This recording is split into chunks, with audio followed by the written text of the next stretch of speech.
The night my life changed, I was sure it was going to be a quiet one.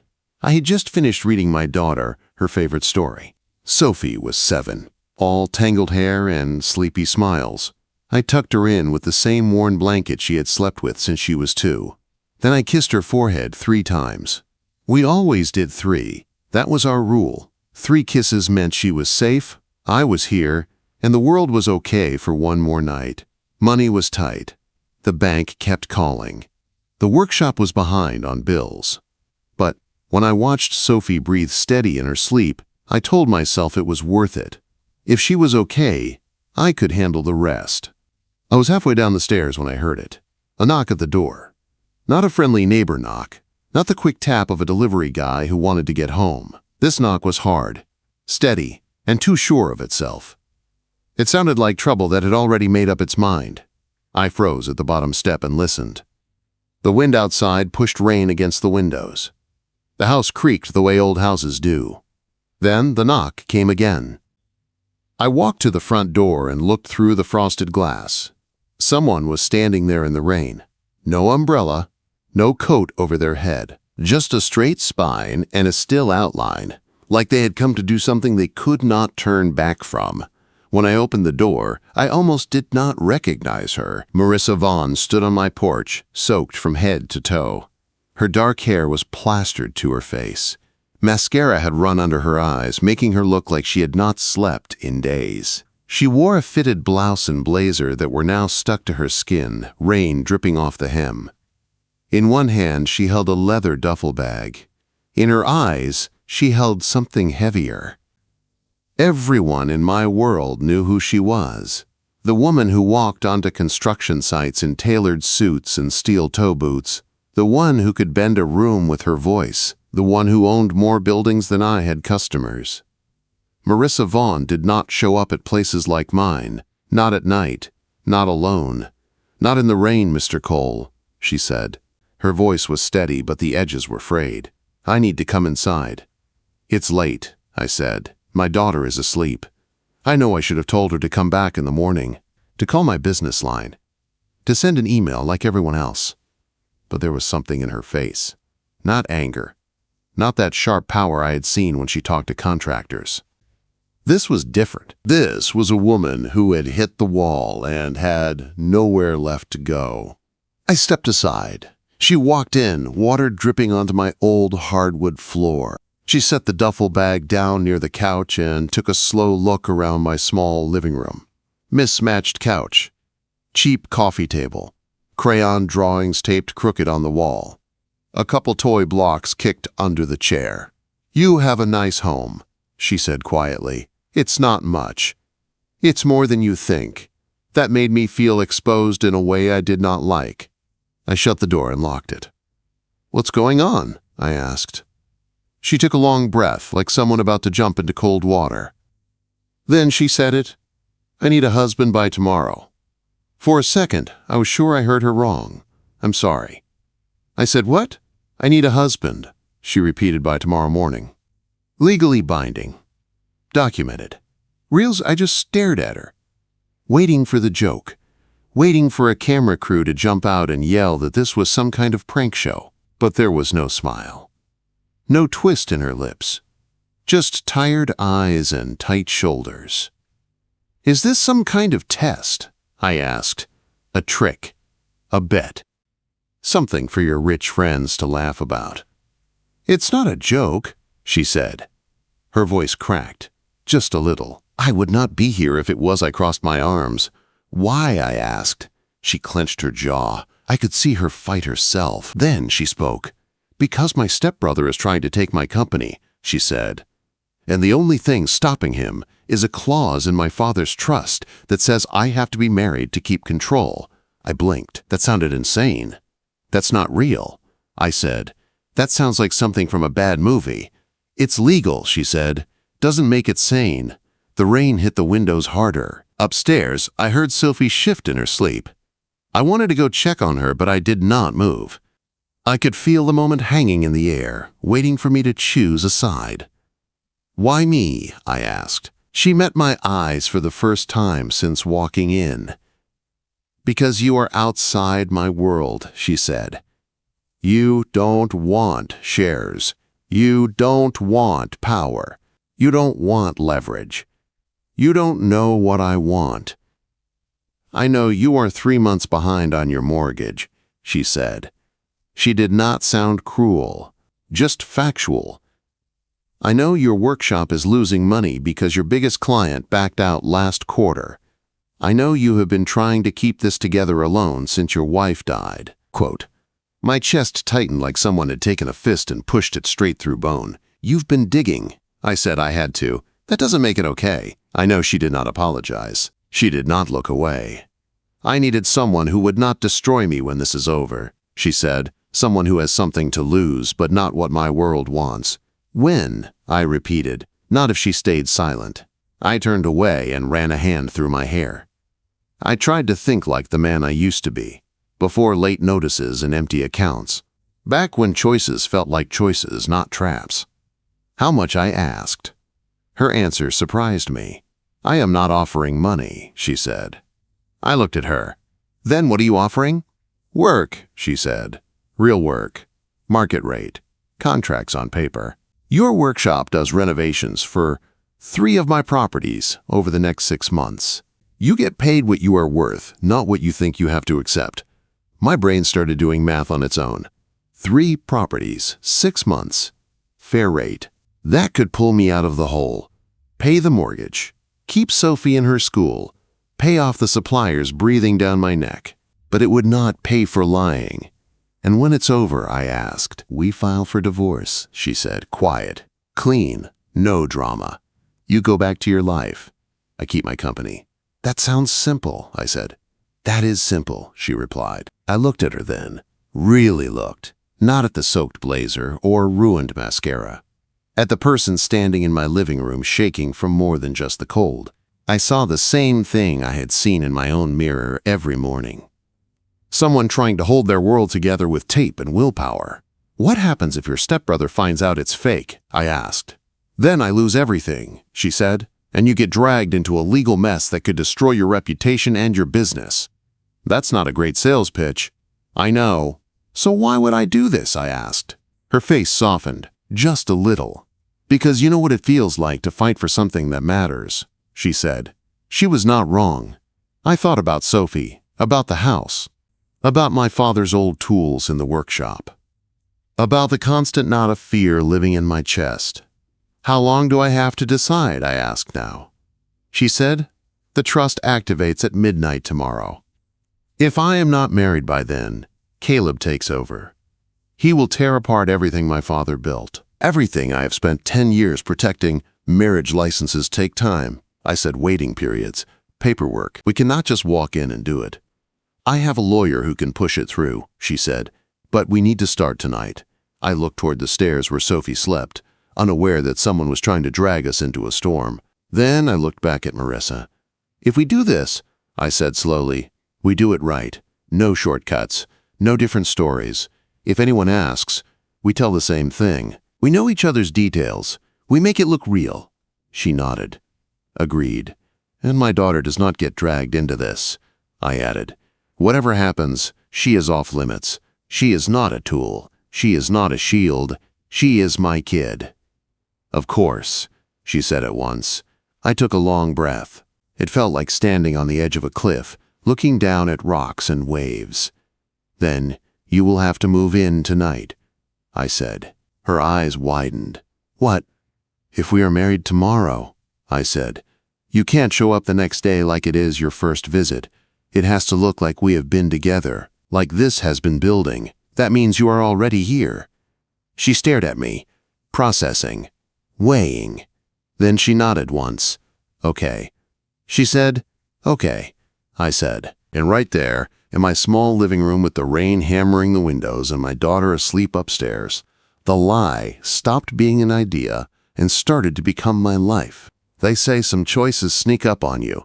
This one knocked on my door and said I need a husband by tomorrow. And I said yes. I made coffee first.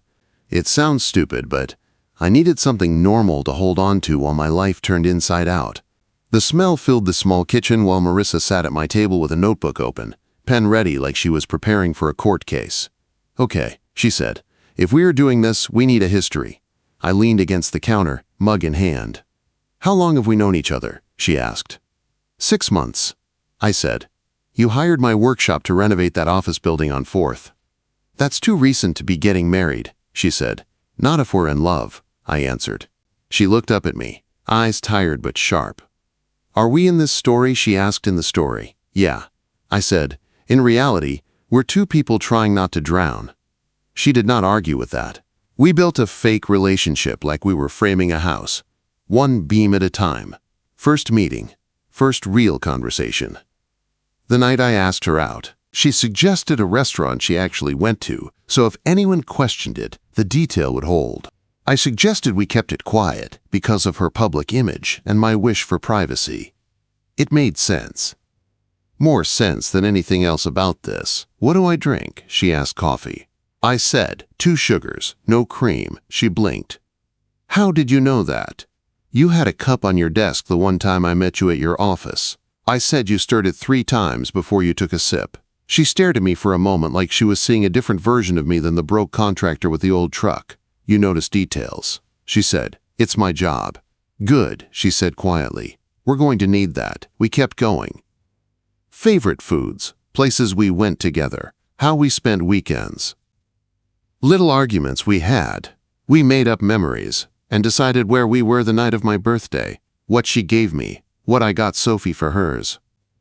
The strange thing was, somewhere in all the lying, we started telling the truth too. I told her about Sophie's bedtime ritual, about the 3 forehead kisses, about the way she liked her toast cut in triangles, not squares, about how she sometimes asked about her mom and how I never knew if I was saying the right thing.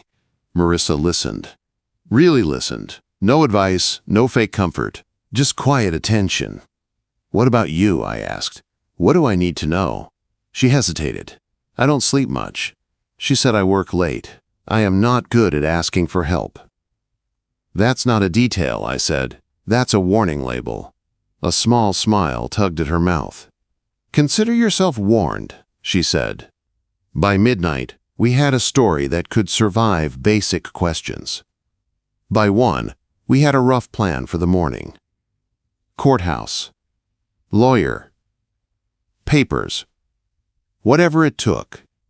By 2, she was asleep on my couch, still in her wet clothes, head tipped back, phone clutched in one hand like a lifeline.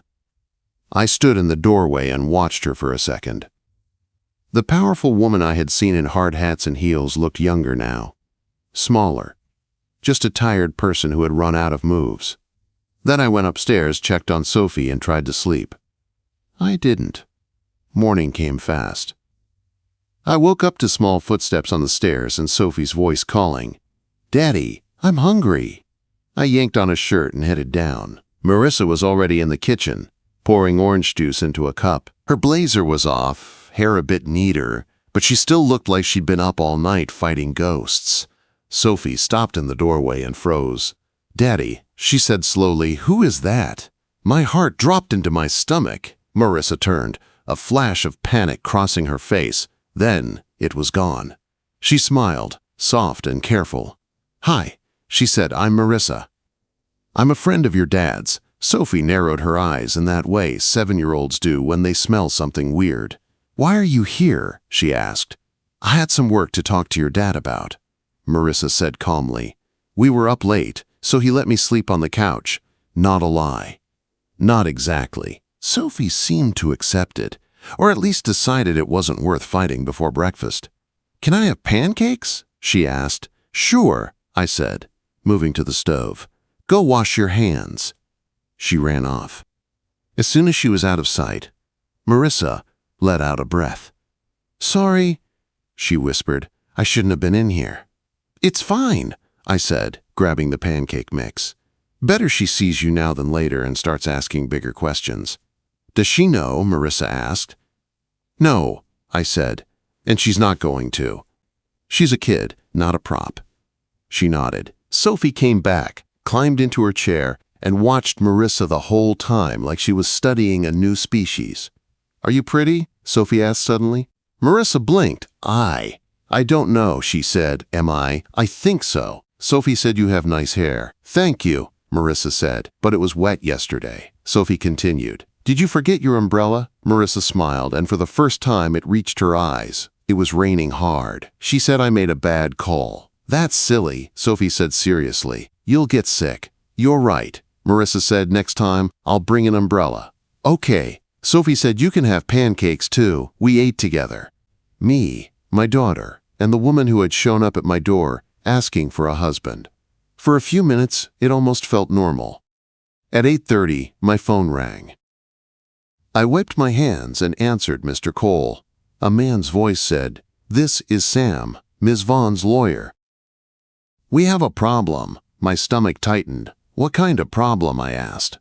"Caleb filed for an emergency compliance inspection this morning. He said he's claiming Ms. Vaughn violated fiduciary protocols and wants a full audit before the trust clause activates." "Can he do that?" I asked. "Technically, yes," he said. "It's a delay tactic, but it's legal. The inspection could take 4 to 6 hours, maybe more if he drags his feet. The courthouse closes at 5. So if it runs long," I said, "we're out of time." He finished. He hung up. I looked at Marissa. Her face had gone pale. "He knows," she said. "He suspects." I said, "That's not the same thing." "No," she said, "but it's close enough." "We stick to the plan," I said. "Ethan." "We stick to the plan," I repeated. She held my gaze for a second, then nodded. By 9, Sophie was at school, and we were driving toward the courthouse in my old truck. Marissa stared out the window, fingers twisted in her lap. "They won't find anything," she said. "I've been preparing for this inspection for months." "Then why does he think he'll win?" I asked. "Because he always has," she said quietly. The courthouse was busy. People stood in lines, holding papers, arguing in hushed voices. It smelled like old wood and old problems. We went to the counter. "Purpose of visit?" the clerk asked without looking up marriage license. I said. The clerk slid a form toward us.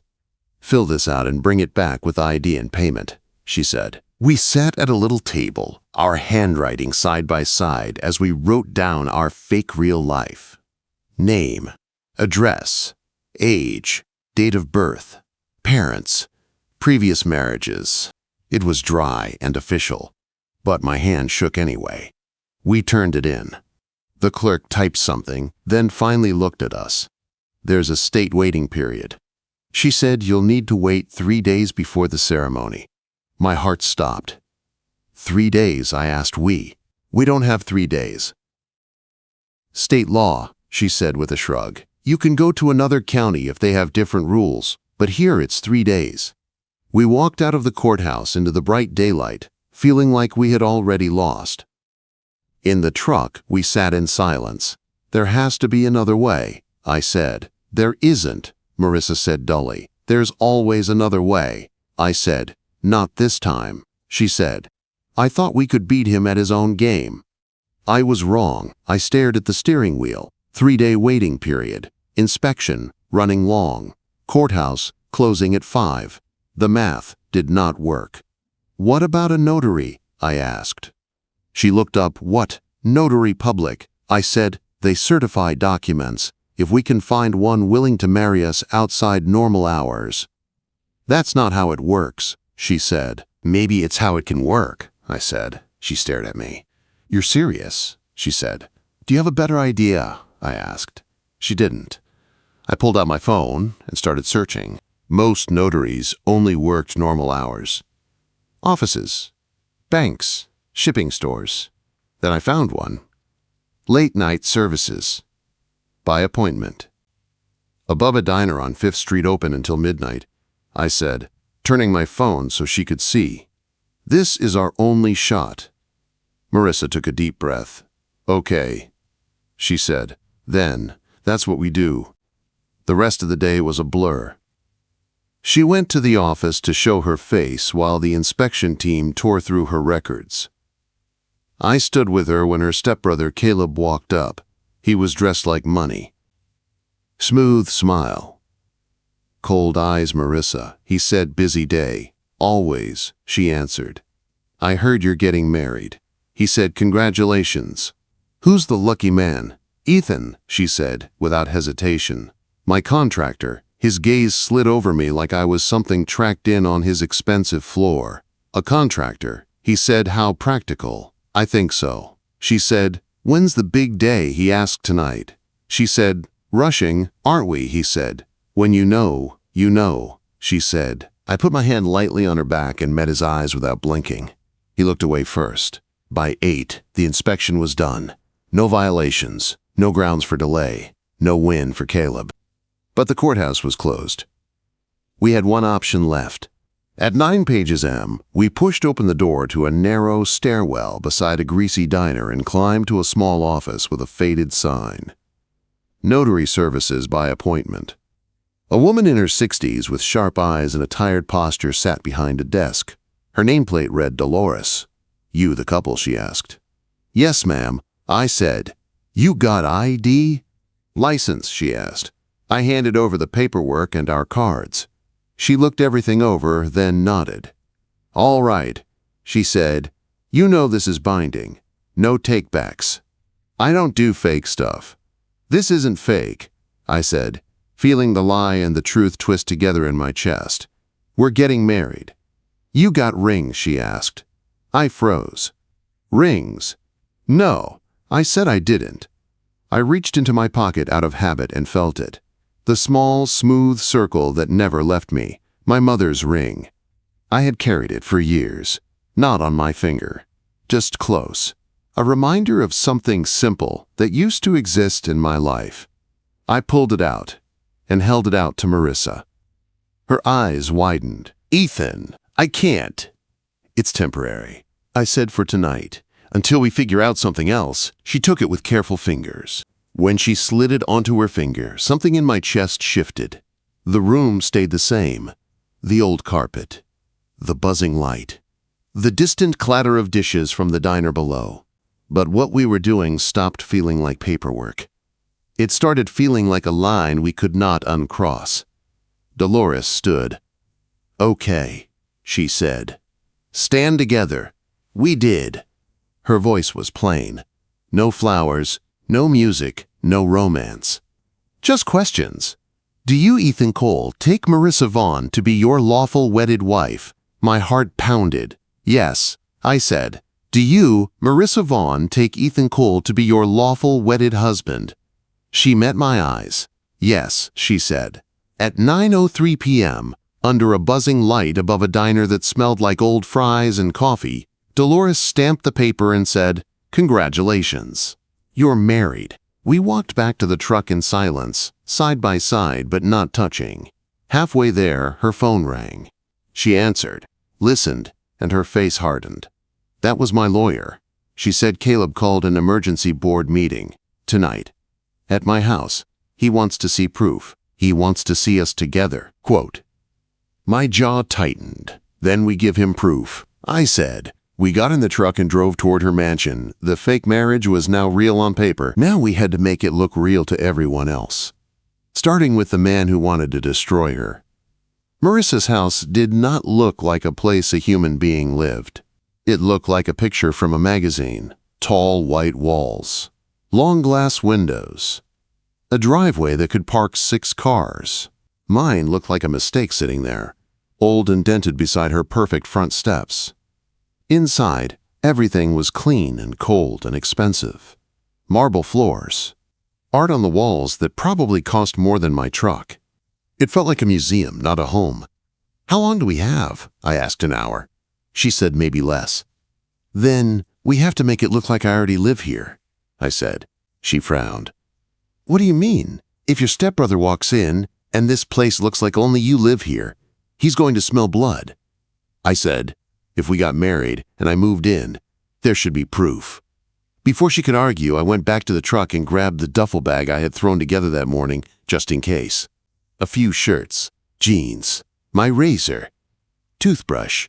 It did not look like much, but it was my life. I put my boots by the front door, dropped my jacket on the coat rack, left my coffee mug from that morning in the kitchen sink, put my razor and toothbrush in her bathroom next to her things.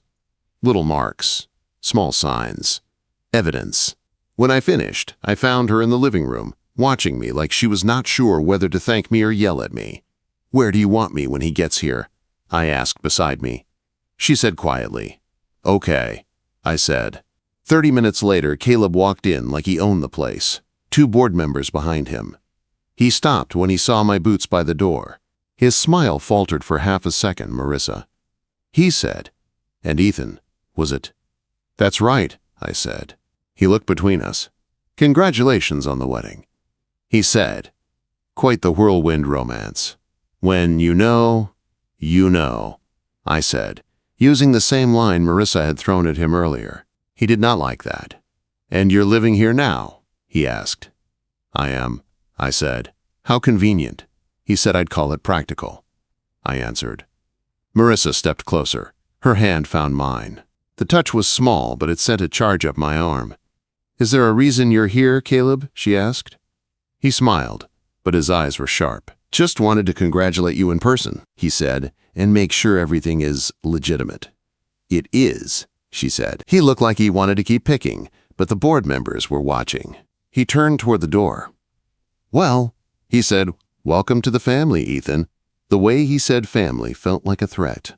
When the door closed behind him, Marissa let out a shaky breath. "He doesn't believe us," she said. "I know." I said, "He's going to keep digging."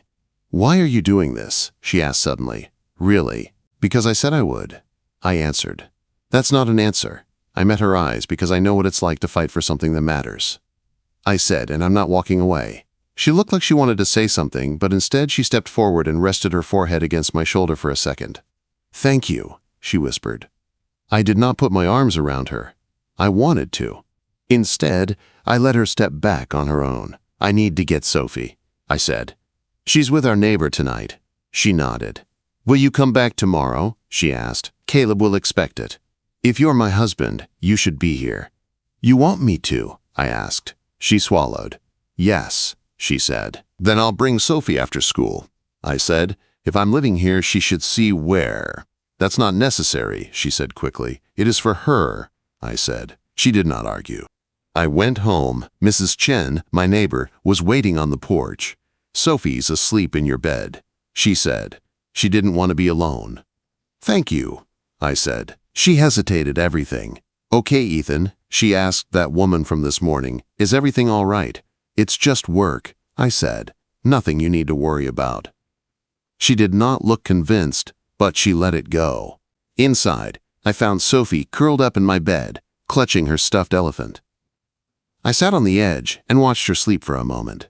Then I picked her up, carried her to her room, and tucked her in. 3 kisses on the forehead. "I'm sorry, kid," I whispered. "I'm going to make this work. I promise." Sleep didn't come. Around 3 in the morning, my phone buzzed. A text from Marissa. "Caleb hired a private investigator.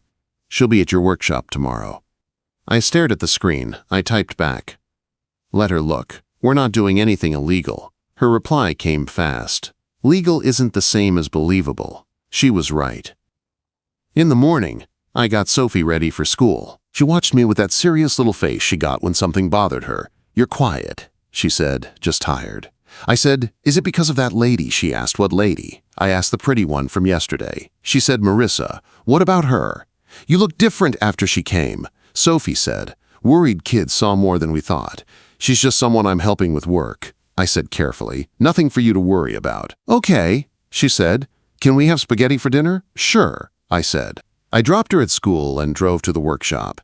The investigator was already there, a woman in her 40s with sharp eyes and a calm face. She held a clipboard. "Mr. Cole," she asked. "That's me." I said, "I'm Rebecca Torres." She said, "Private investigator. I've been asked to ask you a few questions about your marriage to Ms. Vaughn." "Of course you have," I muttered. We sat in my cramped office. She set a small recorder on the desk. "How long have you known Ms. Vaughn?" she asked. "About 6 months." I said, "Met her on a job site." "When did the relationship become romantic?" she asked. This was the part we had rehearsed. It still felt strange to say it out loud. 3 months ago. I said we kept it private because of her public position and my preference for privacy. "No one saw you together during those 3 months." She said we were careful. I said, "Why the sudden rush to get married?" she asked. "When you know, you know," I said. Her pen paused. That's the second time I've heard that from you people, she said. Sounds rehearsed. Maybe because it's true, I said, or maybe because it's rehearsed. She said you can believe whatever you want, I replied. Doesn't change the facts. She flipped through her notes. You're in debt, Mr. Cole. She said 3 months behind on your mortgage. Business in the red. Some people would say marrying a wealthy woman is very convenient timing. Some people would. I said I'd say I fell in love with someone who happens to be successful. Is this fraud? She asked plainly. No. I said I married her because I care about her. She hired me because she trusts my work. That's it. Where were you last Tuesday night? She asked. Home with my daughter. I said made dinner. Helped with homework. Read her a story. Anyone who can confirm that she asked my neighbor, Mrs. Chen, I said. She stopped by with misdelivered mail. Rebecca studied me for a long second. Are you comfortable raising your daughter inside this arrangement? She asked. My jaw tightened. My daughter is not part of this investigation. I said she is part of your life, she said, and this marriage affects her. The only thing hurting her right now, I said, is people trying to tear apart something good before they understand it. Is it good? She asked. A marriage built in 24 hours. I stood. I've answered your questions. I said, if you need more, talk to her lawyer. She gathered her things, stood up, and paused at the door. I'll be in touch, she said. As soon as she left, I called Marissa. How bad was it? She asked. She's thorough. I said, asked about money, timing. Whether I'm using you, what did you say? She asked the truth. I said, or as close as I can. She was silent for a moment. Caleb is pushing for the board to review the marriage again. She said, there's a meeting Friday. 3 days from now. And if they decide it's not legit, I asked, I lose control. She said he gets everything 3 days. Then we need to be perfect. I said every answer. Every detail. Quote, we do, she said, which is why I need to ask you something. What I asked, move in, she said for real, not just a few things at my house. Bring Sophie, bring your life. If this is going to look real, it has to be real. The words hit me like a punch. Marissa, I said I know what I'm asking. She said I know it's not fair, but if we're going to survive this, we can't keep 1 foot out the door.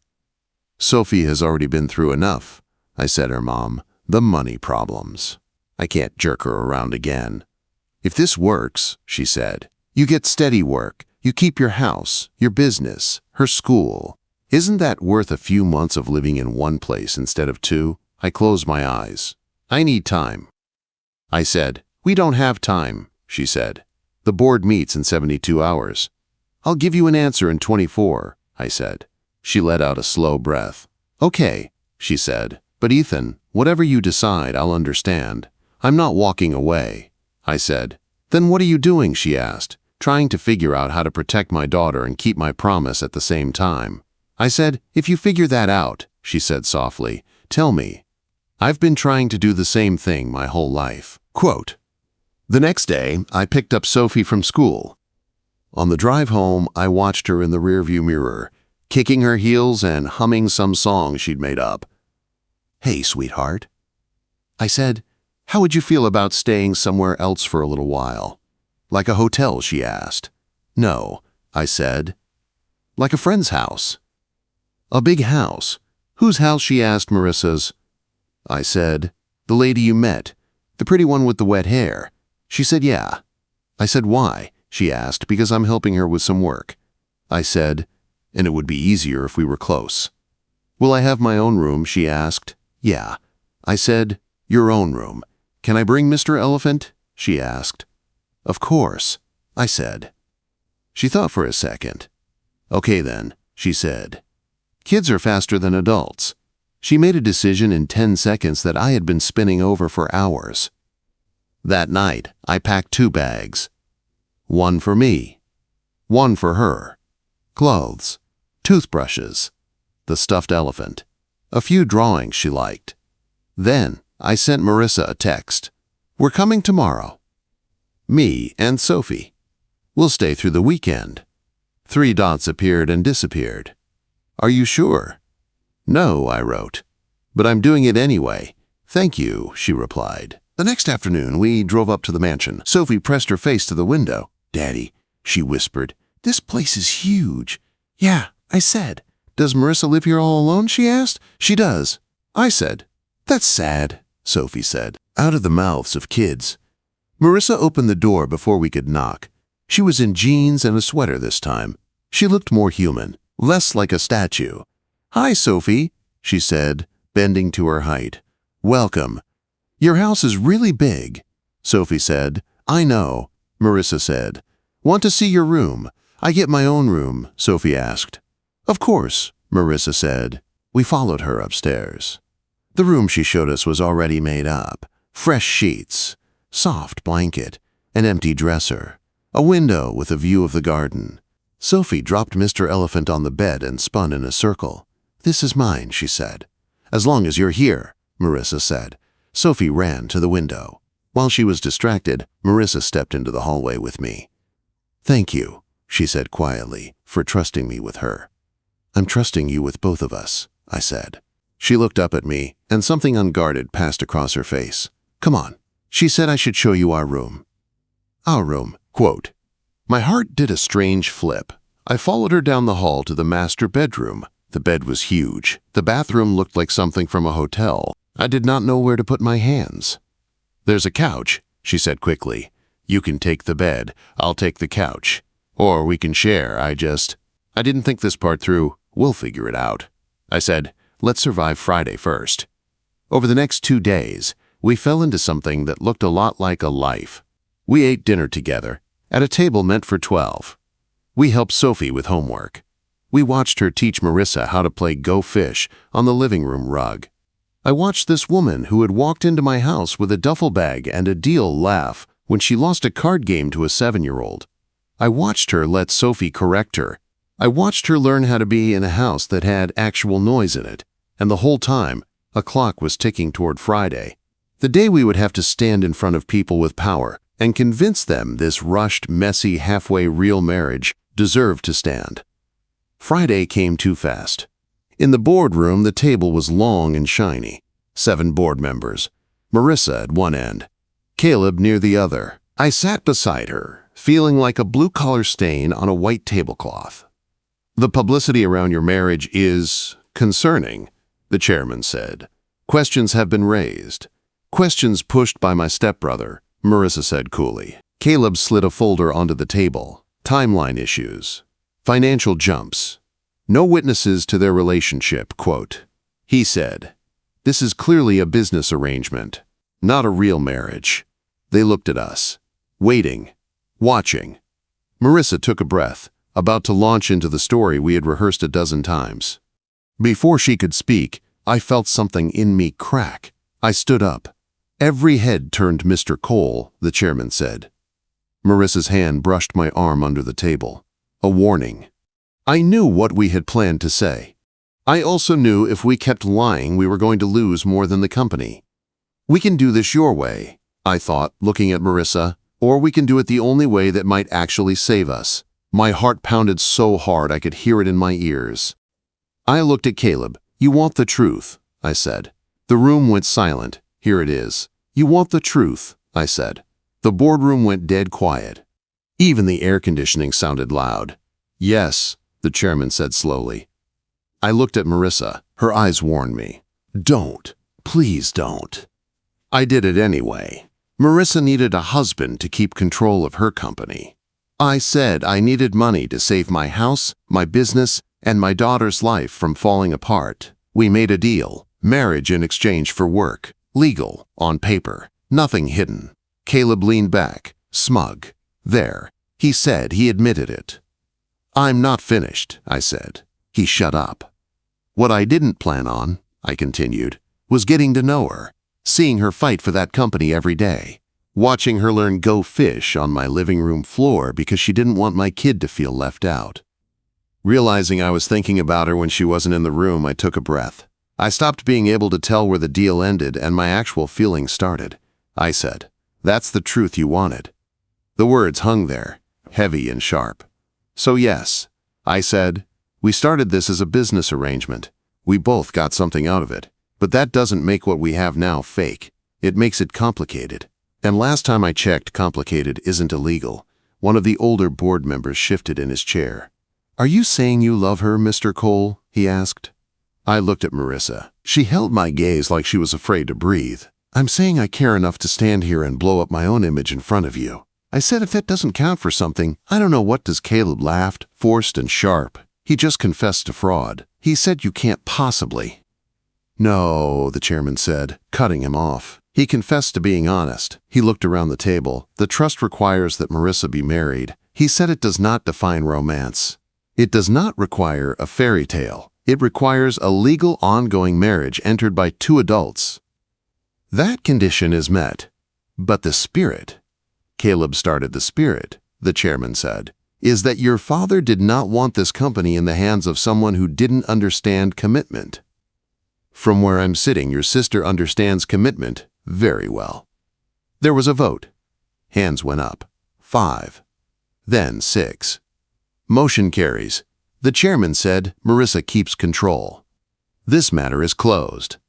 Caleb's face went red. He pushed his chair back. This isn't over, he snapped. Yes, Marissa said, voice calm and cold. It is. He slammed the door on his way out. When we were alone, the chairman turned to us. For what it's worth, he said, I hope you two make it. Most marriages start with less honesty than you just showed us. We left the building in silence. In the elevator, Marissa stared at the closed doors. You had no right to do that, she said finally. I know, I said. You told them everything. She said, you handed them every piece of ammo Caleb wanted, and we got lucky they didn't shoot us with it. We weren't going to win by pretending. I said, he was already pulling everything apart. The only thing we had that he didn't was the truth. She turned to me, eyes bright with anger and something else. What if they had believed him? She asked. What if we had lost everything because you wanted to feel honest? Then we would have lost it, lying to ourselves. I said, at least this way, if it blew up, it would have blown up real. Her jaw clenched. Then she looked away. I hate that you're right, she said. We drove home. Sophie was in the living room with Mrs. Chen. The second she saw us, she ran over. Did the mean people win? She asked. No, I said, lifting her up. We did. Are we staying here? She asked, in the big house. If you want to, I said. She nodded, very serious. I like it here. She said Marissa makes good spaghetti. And she doesn't burn the toast like you do. Marissa let out a breath that sounded half laugh, half relief. That night, after Sophie went to bed, I found Marissa in her office. She was sitting in the dark, laptop closed, staring at the wall. You okay? I asked. I don't know, she said. I thought I'd feel happy, or safe, or something. Instead, I just feel tired. You've been fighting for a long time, I said. She let out a shaky breath. I spent 10 years thinking the company was all I had. She said, my father's name. His buildings, his board, his rules. Today, I realized something. What I asked, that the thing I was most afraid to lose wasn't the company. She said softly, it was this. She looked at me. You, Sophie. This messy, weird, not normal thing we've built. My throat went tight. I almost tanked it in that boardroom. I said no. She said, you saved it. You saved me. I just don't know what that means now. It means we stop pretending this is temporary, I said. At least on my side, her eyes searched mine. What are you saying? She asked. I took a breath that felt like it reached my bones. I'm saying I'm in, I said. Not just for the work, not just for the show, for real. For the boring mornings and the hard days and the nights when we don't like each other very much. For Sophie's school projects and your late meetings and all of it. You don't have to say that, she whispered. I'm not saying it because I have to. I said I'm saying it because somewhere between that knock on my door and tonight, I fell in love with you. The words came out rough and simple. No music, no candles, just the truth. Her eyes filled. Say it again. She whispered. I love you, I said. She laughed once, broken and happy. At the same time, I have been terrified to say that, she said. Because if I did, it meant this wasn't just a plan. It meant I needed you. I'm not good at needing people. You don't have to be good at it, I said. You just have to let me stay. She stepped closer until I could feel her breath. I love you too. She said, I think I did the second you told me I couldn't use Sophie as a shield. Nobody talks to me like that. Nobody tells me no. You did, and you still let me stay. And then you let me stay again. And again. Then she kissed me. It wasn't desperate like that first night. It wasn't careful like the act we put on in front of other people. It was slow, sure, and real. Not a performance, not a lie, just us. Later, lying in bed with her head on my shoulder, she said, if the company is safe now, if Caleb backs off, do you stay? Even if you don't need the work. I don't stay for the company, I said I stay for you. And for the kid down the hall who thinks you're a princess when you wear sneakers. She laughed softly. We got married for all the wrong reasons, she said. Maybe, I said, but we're staying married for the right ones. A few weeks later, after lawyers and paperwork and one last angry email from Caleb, we did something else. We decided to get married again, this time in our own way. Not at a notary above a diner, not to beat a deadline, not in fear. In the backyard, on a Saturday afternoon, under cheap white lights and a sky that could not decide if it wanted to rain or stay clear, we stood in front of a handful of people who actually mattered. Mrs. Chen, a couple of guys from my crew, one or two people from her company who had stayed loyal, and Sophie, in a new dress, standing between us. We did not need new rings. We kept the ones we had. We did need new words. I thought foundations had to be perfect. I said in my vows, holding Marissa's hands, measured, level, planned, slow. You showed up at my door and proved I was wrong. Some foundations are rushed. Some are messy. Some start with lies and end up being the truest thing you have. I promise to keep choosing this, even when it's hard. Especially when it's hard. She took a breath and spoke. I built my life on control, she said, on plans. On never needing anyone. Then I met a man with a tired face and a great kid who told me no and still opened his door. You walked into my world when it was shaking, and you didn't try to fix me. You just stood there and held on. I promise to keep letting you in. To keep choosing us even when the company, the past, and my fear tell me to run. Sophie looked up at both of us. I promise to remind you, you chose this if you forget, she said very seriously. And also that I get pancakes on Saturdays. Everyone laughed. We said yes again. We kissed again. It felt different. Not like stepping off a cliff, more like stepping onto something solid we had built ourselves. Later that night, after everyone left and the house was quiet, I stood in the doorway of Sophie's room. She was asleep, Mr. Elephant tucked under her arm, a little smile on her face. Down the hall, Marissa was brushing her teeth, humming some song she claimed not to know the words to. This was my life now, not the one I planned, the one I chose. People think love stories start with perfect timing, candles, music. Ours started with a knock in the rain, and a sentence that made no sense. I need a husband by tomorrow. I was broke. Scared. Tired. I said yes anyway. I thought I was saying yes to a job, to a contract, to a way out of a financial hole. Turns out I was saying yes to a family.